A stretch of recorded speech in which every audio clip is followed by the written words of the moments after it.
Guys, today we discuss about Section 8 company. Formation of companies with charitable object etc. Section 8 company can be incorporated, company limited by shares or company limited by guarantee. Meaning of a Section 8 company.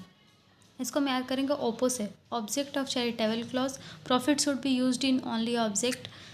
Prohibit to payment of any dividend. Okay, तो इसमें हम देखेंगे कि the first restrictions is specified in the memorandum of association of the section 8 company, whereas the second and third restrictions are specified in its article of association. So ये जो first restrictions है कि इसका जो ऑब्जेक्ट होगा section 8 company का वो एक चैरिटेबल क्लॉज ही होगा हमेशा से, तो ये इसके मेमोरेंडम ऑफ एसोसिएशन में लिखा हुआ होगा.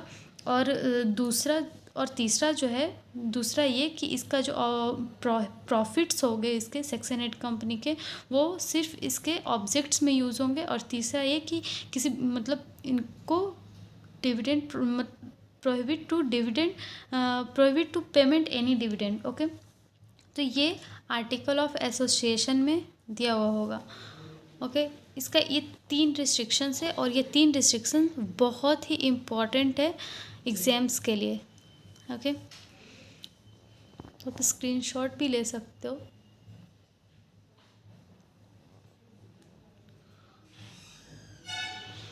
सो privileges of a section 8 company means advantage क्या है, सेक्शन 8 कंपनी क्या क्या चीज़ इंजॉय कर सकती है. ठीक है, तो सेक्शन 8 कंपनी जो है इसके बारे में मैं बताती हूँ. Limited companies means a private company. तो प्राइवेट कंपनी के जो भी ऑब्लिगेशंस और सब्जेक्ट्स होंगे वो सारे जो है सेक्शन 8 कंपनी इंजॉय कर सकती है. ठीक है, तो ये लिखा हुआ है the company registered under this section shall enjoy all the privileges and be subject to all the obligations of limited companies means private companies. Okay, फिर दिया हुआ कि सेंट्रल गवर्नमेंट जो है वो 5 जून 2015 को एक एग्जिम्पशंस लॉट की थी. Okay, granting. उसमें 3 एग्जिम्पशंस थे. फर्स्ट एग्जिम्पशंस कि सेक्शन 8 कंपनी नेशनल हॉलीडे के दिन भी एनुअल जनरल मीटिंग होल्ड कर सकती है अंडर सेक्शन 96.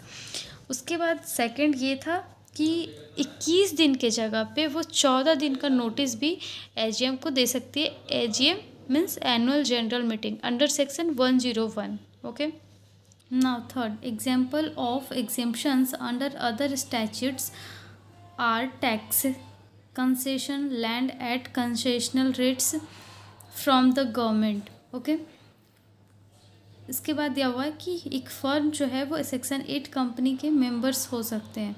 ठीक है, उसके बाद लिखा हुआ है कि what happens to surplus in conversion और लिक्विडेशन. तो मतलब जब सेक्शन 8 कंपनी के कन्वर्जन्स के टाइम या फिर तो लिक्विडेशन के टाइम उसके सरप्लस का क्या किया जाता है. ओके, तो फर्स्ट ये सब क्लियरली दिया हुआ है कि सेक्शन 8 कंपनी का कोई भी डिविडेंड और सरप्लस उसके मेंबर्स में डिस्ट्रीब्यूट नहीं होता है इन कोई भी इन एनी मैनर.